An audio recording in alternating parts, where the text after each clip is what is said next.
Sir स्वागत है आपका यूथ यूथ मीडिया टीवी बहुत पे। शुक्रिया, बहुत शुक्रिया। क्या लग रहा है सर, एक तरफ विश्व हिंदू परिषद ने आरोप एक तरह का ये लग रहा है कि उन्होंने कुरान की आयत वाली चादर जलाई, उसके बाद से हिंसा भड़क गया। लेकिन जो मुख्य नाम आ रहे हैं वो मुसलमानों के आ रहे हैं। देखिए, इस देश में बड़ी अजीब बात यह है कि करने वाला कोई और होता है, हम्म। भुगतना किसी को पड़ता है। यहाँ दो तीन चीजें बड़ी फेमस हैं: इस्लाम, मुसलमान, कब्रिस्तान और मस्जिदें। इसका नाम लेकर हम्म। कोई भी आदमी रातों रात हिट हो जाता है। आप देखेंगे कि विश्व हिंदू परिषद के कुछ नेता जिस तरह औरंगजेब की खबर को लेकर रोजाना बयान दे रहे थे हम्म। कि हम उसके लिए कार सेवा शुरू करेंगे, हम्म। अगर सरकार ने हमारी बात को नहीं माना कि तो हम बाबरी मस्जिद की तरफ उसको उखाड़ देंगे। ये इस तरह की जो भाषणबाजी हो रही थी, तो इसका कुछ ना कुछ एक्शन रिएक्शन तो होना था। लेकिन मैं एक चीज आपके चैनल के माध्यम से ये कहना चाहता हूं। मैं 13 की रात तक वहां था, खुद नागपुर में अच्छा, था। आप नागपुर में खुद। मैं खुद नागपुर में जी। था। यानी 13 में छोटी होली थी, उसी रात में शाम को मैं निकला हूं। तो जैसे दिल्ली में हम देखते हैं कि 13 जिस दिन छोटी होली होती है, उस दिन लोगों पर पानी डालना और हल्का फुल्का कहीं रंग, ये इस तरह की चीजें पहले दिन हो जाती हैं शुरू। हम्म। और जगह जगह लकड़ियां रखना होली जलाने के लिए, ये तो बड़ी आम आम सी बात है। लेकिन मैंने देखा कि मैं वहां रोजा इफ्तार करने के बाद निकला हूं, मुझे कहीं कोई इस तरह की चीज नहीं मिली कि कोई किसी के ऊपर पानी फेंक रहा है या होली का कोई शोर शराबा है। हम्म। कुछ नहीं मिला मुझे, सब बिल्कुल। शांत। ऐसा लगता था कि जैसे होली है ही नहीं। और ऐसे शांत स्वभाव के लोग, हिंदू मुसलमान सभी। मैं जहां की ये घटना है मोमिनपुरा की, मैं मोमिनपुरा में ही ठहरा, होटल में वहीं ठहरा हूं मैं। हम्म। वहां इतनी भीड़ रहती है कि जैसे आप कभी जामा मस्जिद गए हो रमजान में, हम्म। जितनी भीड़ वहां रहती है, इतना भीड़ मोमिनपुरा में रहती है। तो मतलब वहां चलना फिरना मुश्किल हो जाता है पैदल। ऐसे में इस तरह से कुछ लोग कहते हैं कि साहब 7 दिन पहले, जैसे एक पार्टी के उसका एमएलए का बयान आया कि 7 दिन पहले जो है वहां से गाड़ियां हटा दी गई। टी राजा। टी राजा ने भी कहा, और एक एमएलए हैं वहां, वहीं के एमएलए हैं जी। भारतीय जनता पार्टी के, उन्होंने भी ये बयान दिया। हालांकि मैं एक दिन पहले आया हूं, 2 दिन पहले, वहां से कुछ भी हटा हुआ नहीं थी, वहां भीड़ जुगी तो थी। तो मेरा मानना यह है, मैं दो चीजें कहता हूं। हम्म। एक चीज तो यह है कि औरंगजेब, हम्म। चलिए मैं मान लेता हूं कि वो क्रूर था, 500 साल पहले था। हम्म। 500 साल पहले जो भी उसने क्रूरता की, हिंदू के ऊपर भी की, मुसलमान के ऊपर भी की, जो उसने किया, ऐसा नहीं कि सिर्फ मुसलमान के हिंदू के ऊपर किया। हम्म। उसने मस्जिदें भी तोड़ी हैं। मैं आपको राजा गोलकुंडा को आपने सुना होगा, हम्म। बड़ा मशहूर राजा गुजरा है। जी। उसने औरंगजेब के रहते हुए 2 नंबर से कुछ धन इकट्ठा किया और उसको नीचे जमीन में दफन किया, और उसके ऊपर एक बहुत बड़ी आलीशान जामे मस्जिद तैयार कराई, ताकि किसी का दिमाग ना जाए कि यहां नीचे माल दबा हुआ है। लेकिन मुखबरी हो गई, औरंगजेब को पता चला कि ऐसे ऐसे मामला है। तो औरंगजेब ने उस मस्जिद को तोड़वाया, वो माल वहां से निकलवाया और गरीबों में उसको तकसीम कर दिया। तो ऐसा नहीं कि उसने सिर्फ मंदिरें तोड़ी हैं, उसने मस्जिद भी तोड़ी हैं। असल में क्या है कि जो भी राजा रजवाड़े उस वक्त में हुआ करते थे, अगर कहीं भी अपने खिलाफ हम्म। साजिश देखते थे, तो वो जगह जहां बैठकर लोग साजिश कर रहे होते थे उसके खिलाफ, हम्म। उस जगह को वो नेस्तो नाबूद कर दिया करते थे। उनको पकड़ लेते थे और उस जगह को नेस्तो नाबूद कर दिया करते थे, चाहे वो कोई भी जगह हो। इसीलिए जो भी मंदिर उसने तोड़ी हैं, दो चार पांच उसके नाम पे आती हैं मंदिरें जो उसने तोड़ी हैं, तो वो सारी मंदिरें साजिशों का नतीजा थी। और ये जो काशी विश्वनाथ का मंदिर है, हम्म। जिसका कहते हैं कि औरंगजेब ने तोड़ा है, ये औरंगजेब ने नहीं तोड़ा, और ना औरंगजेब ने तोड़वाने का इसका हुक्म दिया। इसके पीछे भी एक कारण, एक वाकया है। इसके पीछे वाकया यह है कि जब वो बनारस जा रहे थे, रास्ते में जब काशी पड़ी, तो उसके जो राजे छोटे छोटे रजवाड़े थे, उसके जनरल कर्नल थे जय सिंह मान सिंह, उन्होंने ख्वाहिश जाहिर की कि भाई हमारा ये देवस्थान है और हमारी आस्था का प्रतीक है, तो हमारी जो रानियां हैं वो चाहती हैं यहाँ स्नान करें। तो औरंगजेब ने उसको मान लिया और वहां पूरी उनकी हिफाजत के लिए सब कुछ लग गया।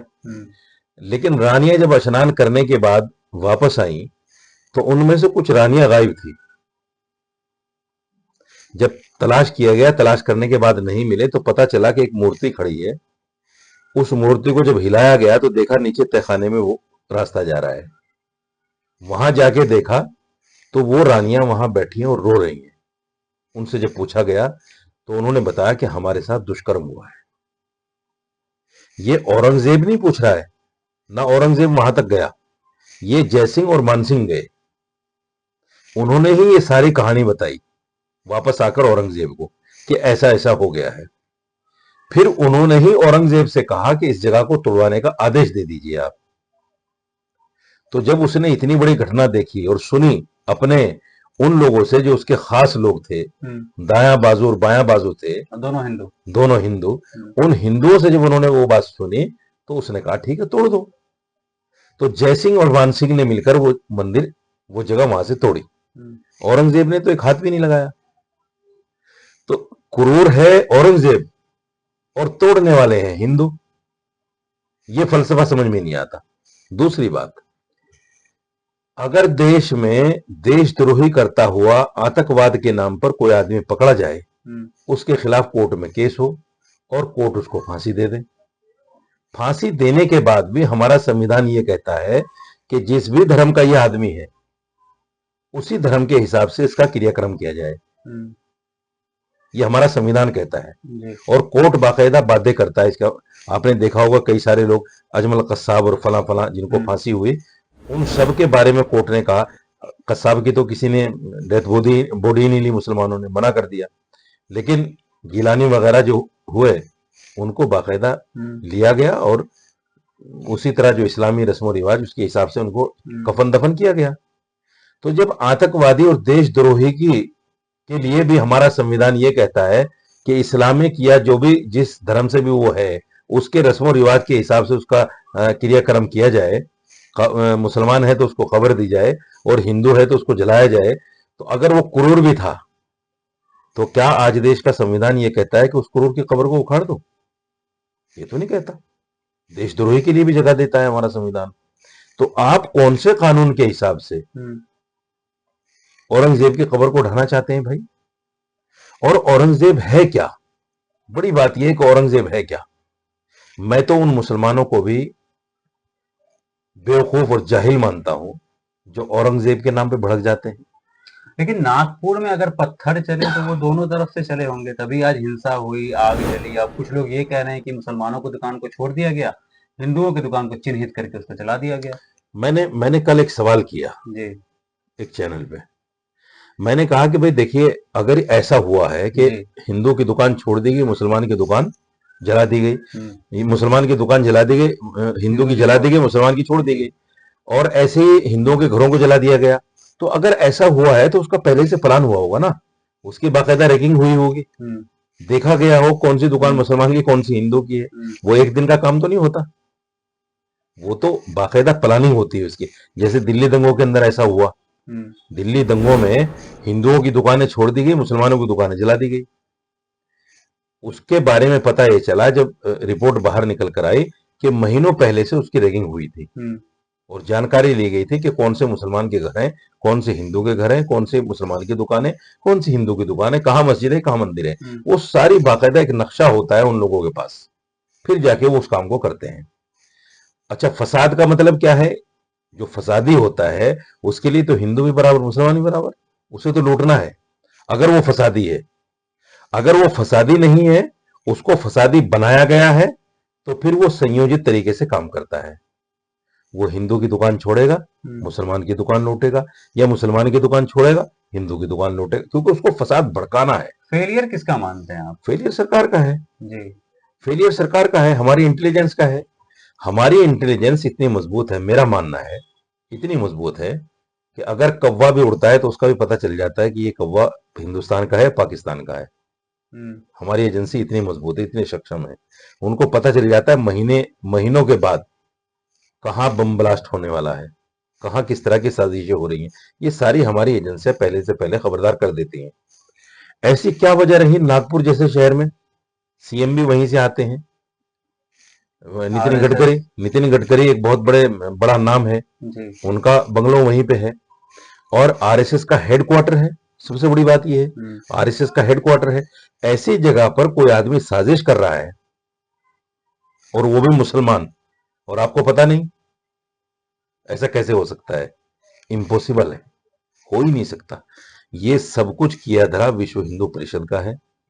विश्व हिंदू परिषद ने ये प्लान बनाया, विश्व हिंदू परिषद ने ही एक हवा उड़ाई कि कलमा लिखी हुई चादर को जला रहे हैं। पहले ये उड़ा कि कुरान को जलाया गया, पहले ये अफवाह हो रही थी। नहीं, अफवाह ये हुई जी। कि एक चादर को जलाया गया, जिसपे कोई कहता है जलाया गया, कोई कहता है उसको पैरों के नीचे रौंदा गया, और उस पर कलमा लिखा हुआ था, अल्लाह मोहम्मद लिखा हुआ था। जी।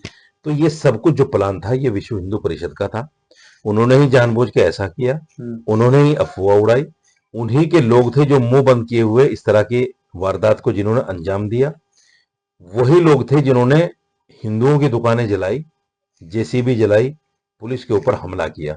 मुसलमान इसमें शामिल नहीं है। 101%। जो गिरफ्तारियां हो रही, जो गिरफ्तारियां मुसलमानों की हो रही हैं, ये तो होना ही है, ये तो होना ही है। अच्छा, दूसरे ये है कि पुलिस तो जब किसी को पकड़ लेती है तो मार के आगे तो कहते हैं भूत नाचता है। तो वो तो जब उसकी पिटाई होगी, उसको टॉर्चर किया जाएगा, और उससे कहा जाएगा या तो कबूल कर ले, नहीं तो मरने के लिए तैयार हो जा, तो कोई भी आदमी कह देगा हाँ जी ठीक है मैंने किया है, अपनी जान बचाने के लिए। ऐसा होता ही है आमतौर से, हर जगह ऐसा ही होता है। तो यहाँ मुसलमानों को सिर्फ टारगेट किया गया है, मुसलमानों को बलि का बकरा बनाया गया है। नागपुर शहर में खासतौर से जैसे मैंने बताया, मैं होके आया, वहां कोई इस तरह का कोई दंगा, कोई प्लान, किस तरह की कोई मुझे नहीं लगता था कि यहाँ इस 2 दिन के बाद ऐसा होने वाला है। बिल्कुल अमन शांति चैन सुकून, कोई किसी तरह का और वो नहीं। नागपुर की मिसालें भी दी जाती थी, बिल्कुल। क्योंकि जब बाबरी मस्जिद का भी हुआ था तो नागपुर बिल्कुल शांत था, वहां कुछ बिल्कुल भी नहीं शांत। हुआ था। मैंने खुद वहां कई बड़े लोगों से मुलाकात की, बात की। मैंने कहा भाई ये नागपुर जहाँ आरएसएस का हेडक्वार्टर है, यहाँ मुसलमान और सिख हिंदू सब लोग जो है ना, इतने प्यार से इतने मोहब्बत से रह रहे हैं, यहाँ किसी तरह की कोई बात ही नहीं। बोले जी यहाँ आज से नहीं, यहाँ शुरू से ऐसा ही रह रहे हैं, आजादी के बाद से सेम हालत है, और कभी यहाँ पर कोई दंगा नहीं हुआ। ये 2 दिन पहले मुझसे बातें कर रहे हैं लोग, नागपुर के दामन पर भी दाग लग गया, और 2 दिन के बाद ये लगा दिया गया। जी। देखिए लगा दिया गया।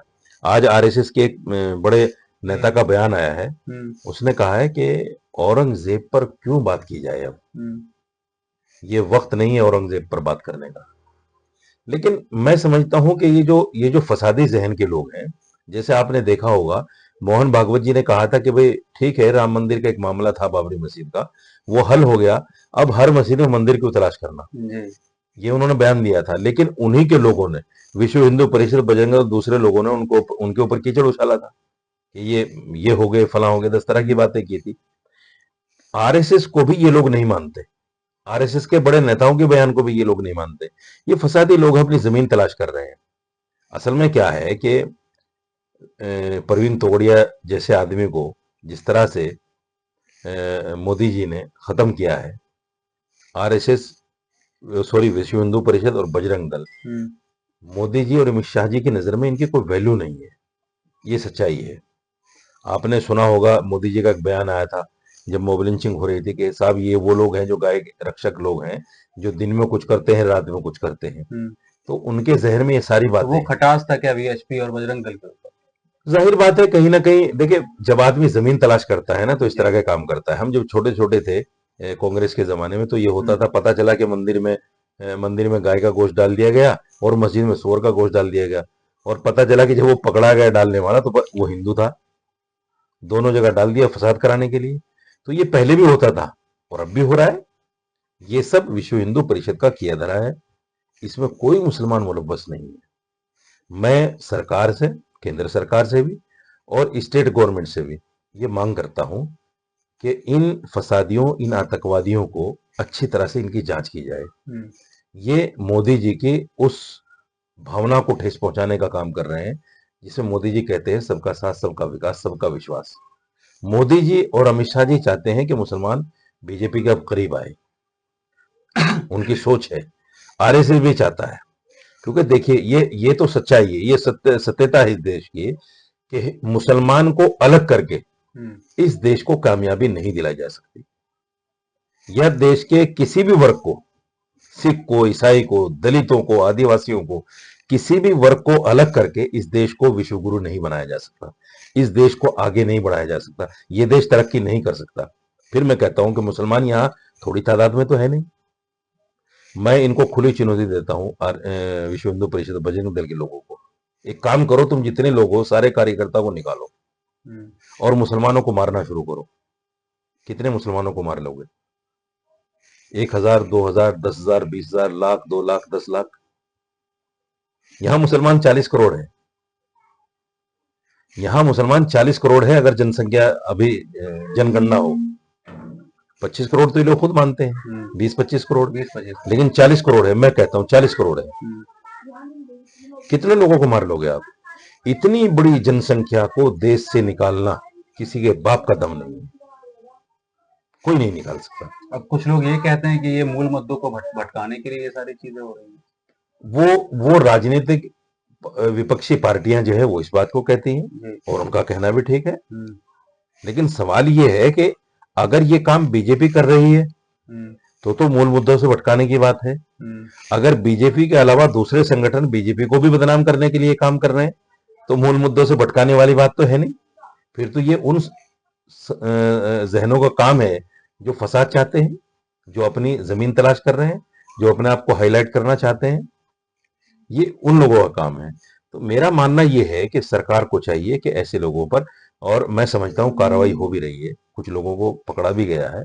देखिएगा आप कुछ वक्त में मुसलमान सारे के सारे निर्दोष बरी होंगे। एक आखिरी सवाल आपसे ये है कि देश भर, दुनिया भर की बात करें तो लोग एआई में कंपटीशन कर रहे हैं, अमेरिका, चीन, लोग बड़ी बड़ी इमारतों में कंपटीशन कर रहे हैं, और हमारे देश में औरंगजेब, मुल्ला, कठमुल्ला। बिल्कुल। तो सरकार को आगे आकर के इन चीजों को रोकना नहीं चाहिए कि जो सांप्रदायिकता की जो राजनीति हो रही है इस पे काबू नहीं करना चाहिए?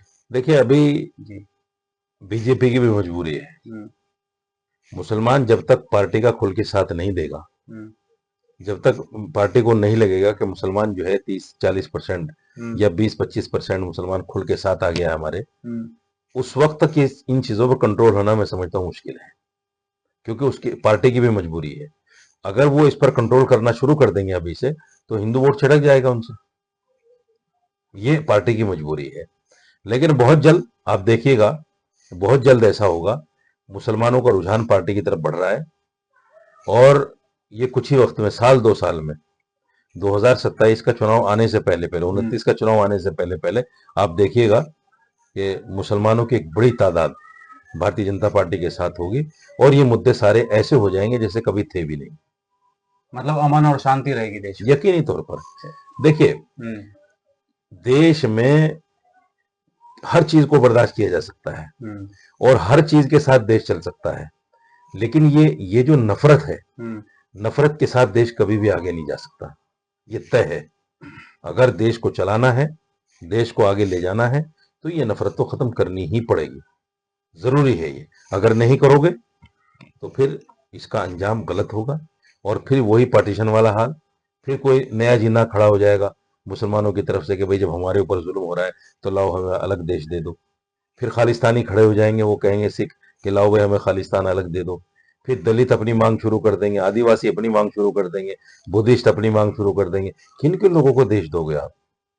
और ये देश टुकड़ों में बट जाएगा। आज जो धाक है पूरे दुनिया में हिंदुस्तान की, वो इसी वजह से है ना कि सब लोग हम मिलजुल के रहते हैं, सेकुलर देश। जिस दिन हम बट गए और अलग अलग टुकड़ों में चले गए तो क्या पोजीशन होगी हमारी, क्या हैसियत होगी? नेपाल जैसा हो जाएगा ये देश, श्रीलंका जैसा हो जाएगा ये देश, कौन पूछेगा? कोई नहीं पूछेगा। इसलिए इस देश को अगर अखंड भारत या इस देश की अखंडता, एकता और इसको विश्व गुरु बनाने का जो सपना आप लोग पाल रहे हो अपने दिमाग में, अगर वो चाहते हो तो नफरत खत्म करनी पड़ेगी, और इसके लिए सरकार को कदम आगे बढ़ाना पड़ेगा।